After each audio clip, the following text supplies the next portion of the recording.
All right, welcome back to Doug's Den. Coach Doug's here alongside, once again, Rob Fox, who is our go-to guy here for all violence at Barstool. He's our MMA guy. He does wrestling as well. And here we have the PFL, Professional Fighting League, right? Fighters League. Yes. Fighters League, okay. So we have the Professional Fighters League. This is their first set of cards from Upper Deck. Thank you to Upper Deck for sending me this box. We're going to have a 25, there's 25 base cards, which is like their whole, like the base card set, and then there's 5 parallel cards. So now you're pretty familiar with the entire league, or is I'm pretty familiar with especially the top names, but I would say pretty much the entire league. There's a lot of former UFC guys in the league, former Bellator guys in the league.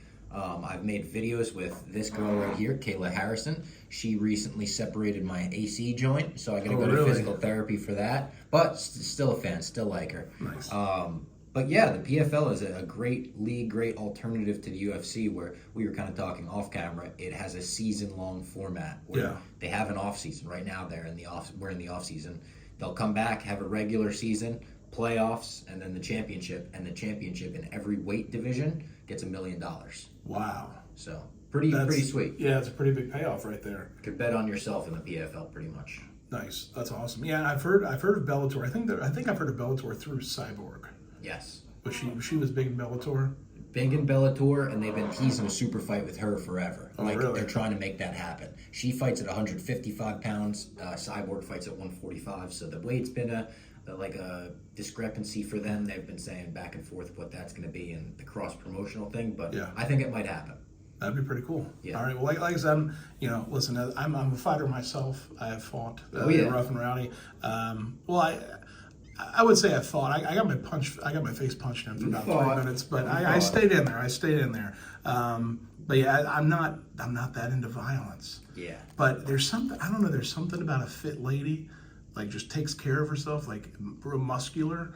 I don't know. You're into it? There's something there. There's a lot of them in the PFL. Yeah. Maybe this will be your new league. Yeah, maybe. I think there's something about, like, you know what, she could beat me up. Yeah. But I feel like that's probably with all of these professional fighters. Well, she definitely could. She is an Olympic gold medalist. Two-time actually in judo.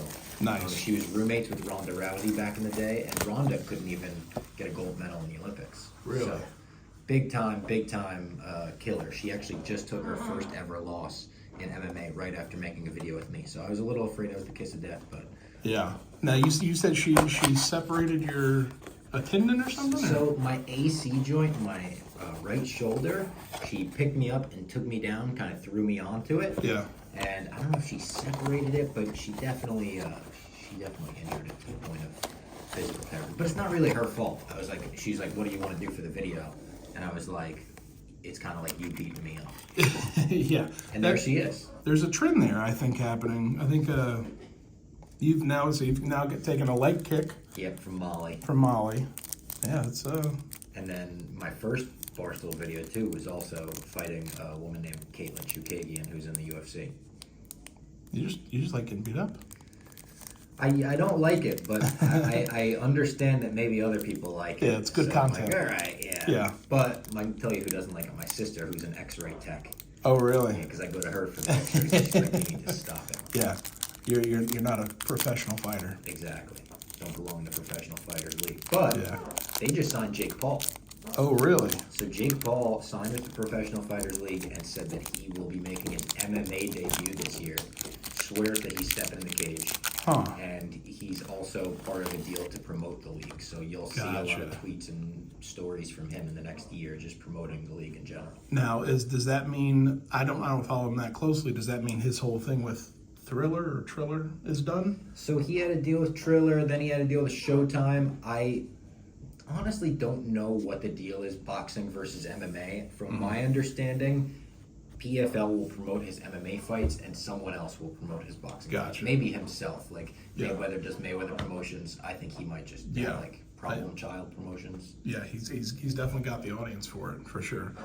All right, well, cool. Well, I'll tell you what, I'm going to give you the honor here. I'm going to let you go through it here because I don't know who any of these people are. So this is Kayla herself, the one we were just talking about, two-time Olympic gold medalist. check out my video with her. It's pretty funny. She beat me up. And then she also has a bit of a farm in her backyard, so I went back there and caught some chickens. Okay, I remember seeing that video. Yeah, she Yep. was. I think she was a little surprised at how good She you were was at that. shocked because I caught a rowdy chicken. So that's a cool card. Lance Palmer. This is a guy that I'm a big fan of. Oh, there you go. Lance Palmer, big fan of this guy. He's been around the block. He's fought everyone there is to fight. Former PFL champ. I wonder if it says that on the back. 2019, dominated the division. Yes, in both seasons. 2018 and 2019. So, and has the prize always been $1 million? Yeah. So you get a milli for each one of those. Nice. And do they also get paid for each fight? Yes. Nice. Yeah. El Sawali. I don't know as much about him. I've definitely seen him before. I'm trying to be like so delicate with the cards. Yeah. I'm trying to keep him gem mint, you know? Yeah. Where the first 25, that's the base set. Those are no worries. Not, Yeah. You can kind of handle them with little care, but the last 5, those are the parallels we're going to look for. Gotcha. Manfio. I believe we met him down in Atlanta, me and Ev this year.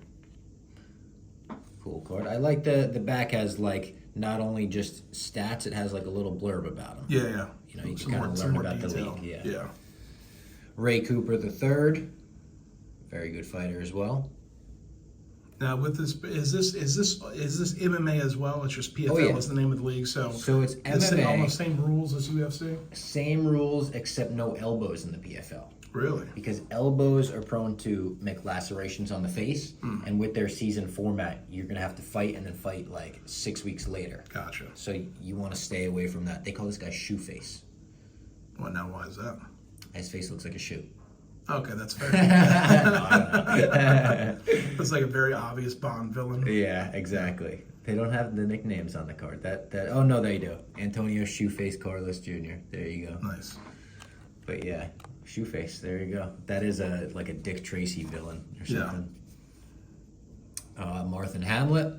I don't remember him as well. Is he Sweden? 7-time Norwegian wrestling champion. Oh, he advanced to the World Championships in 2021. I don't remember that at all. Some of these fights, honestly, I watched so many fights in the UFC and the PFL. And oh, yeah. It's a lot to keep up with. They all blend into each other. Yeah. We got to see him fight live in Atlanta this year. Holyfield watched him fight this year. Is that Capoloza? Capoloza, yeah. Nice. Bruno Capoloza.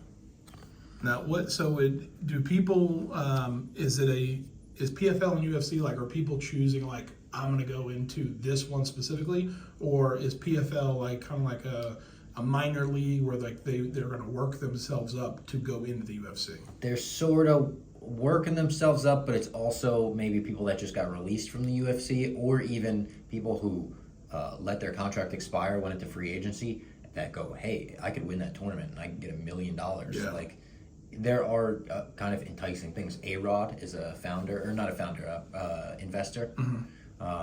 So like there's money coming into PFL where people are now being like, hey, if I'm Francis Ngannou who just walked away from the UFC, it might make sense to go to the PFL. Gotcha, that's perfect. So you have up and comers and you have some people that can still fight. Oh yeah.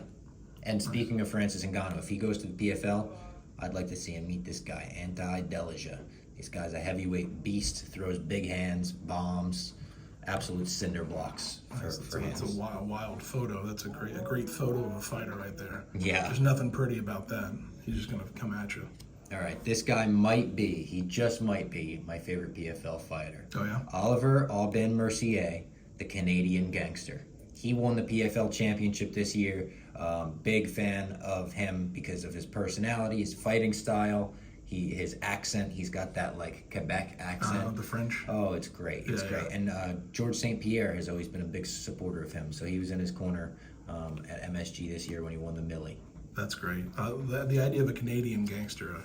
Oh, it's just great. He loves Bitcoin. That's all he talks about. Like, it's great. Clay Collard, absolute beast.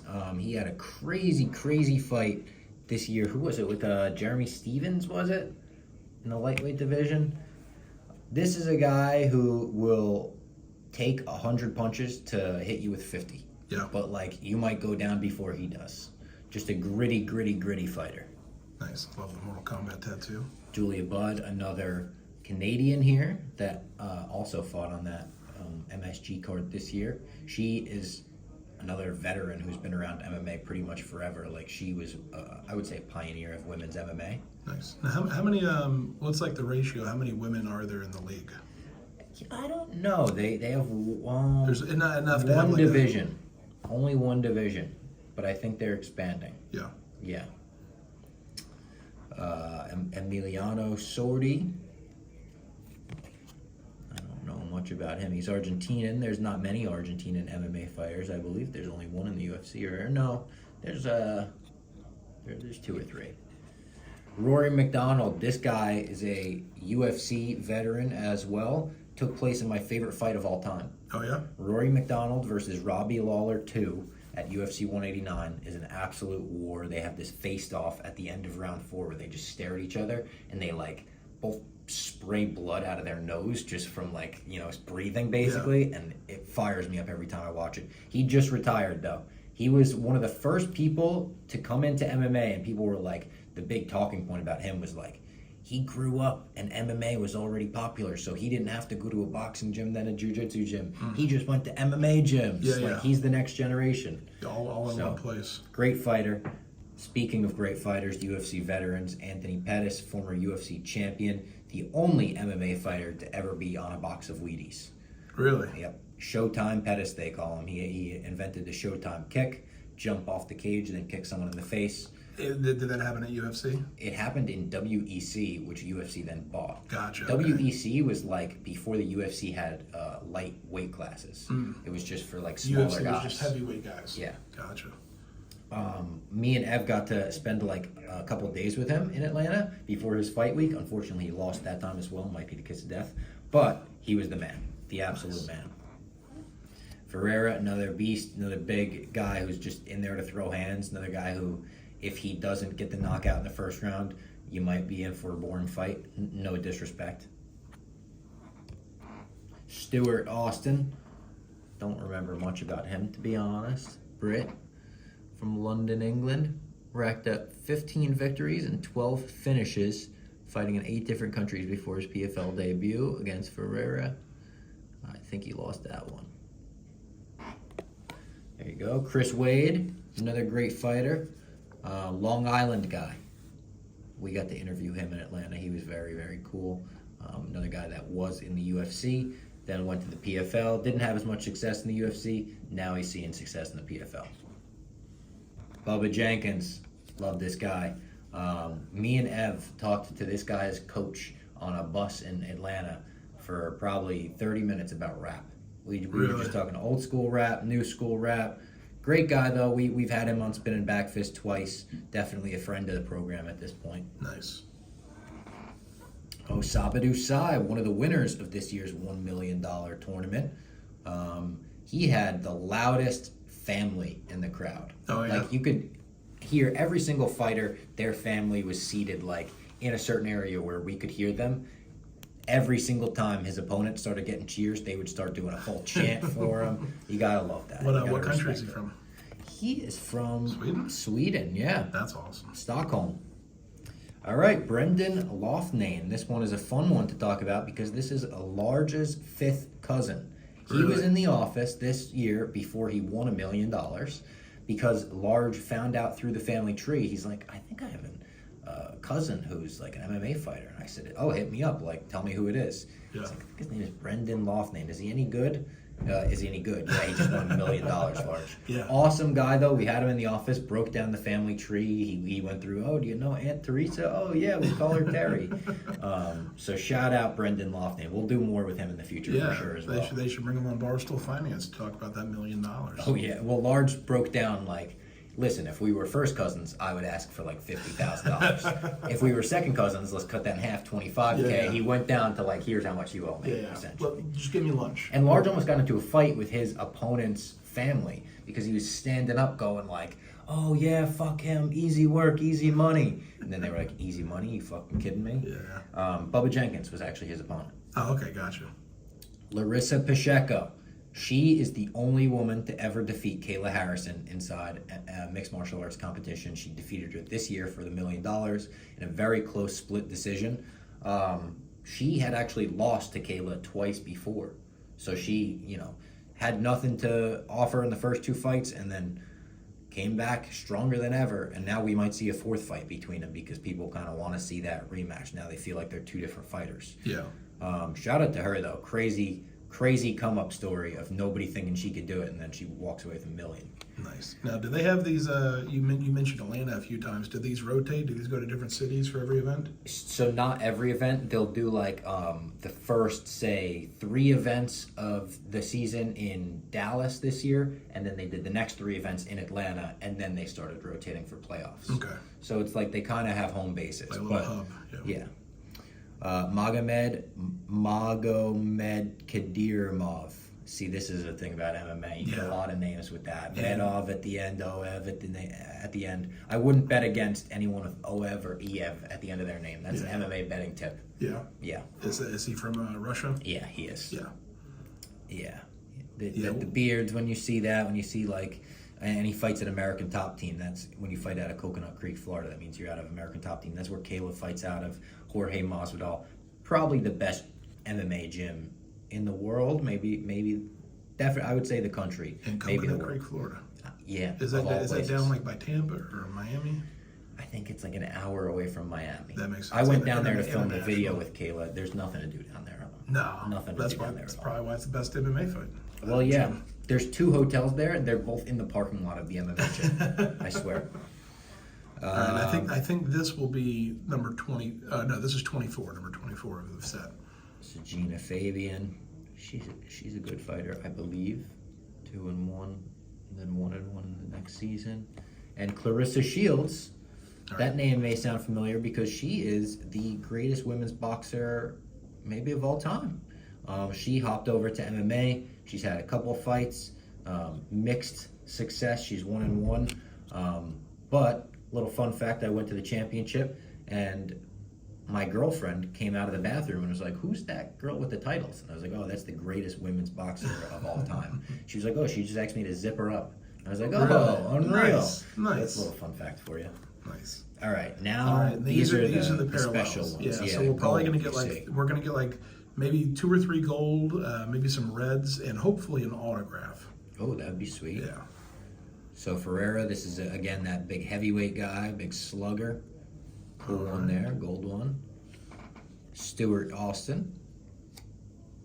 I don't know much about Stuart Austin. I wish I did. I feel bad. From London, hello. Chris Wade, the Long Island boy, again. Strong Island. Chris Wade in gold. Does it have that on the back? Strong Island? Yeah, Long Island. Nice. All right, so here's our numbered card. So this is 350 out of 899. All right. And it's Ray Cooper the third. That's a good card. And hopefully the next one will be either no auto. No auto, but that was my guy, the Canadian Gangster, and 567 out of 899. Very cool. Well, that's the guy right there. Now, Albin, is it Mercier? Yeah, Mercier. Mercier. The new champ. The Canadian Gangster. And he said he lost his check. How about that? He was like, "Oh, I lost my check. They need to send me a new one. Yeah, $1 million check with QUE. Yes.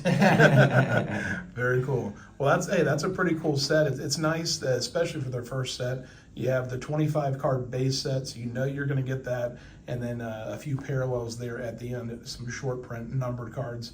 Very cool. Well, Robbie, thank you so much for coming in. You are our fighter guy in the office. We'll see you next time. See you next time.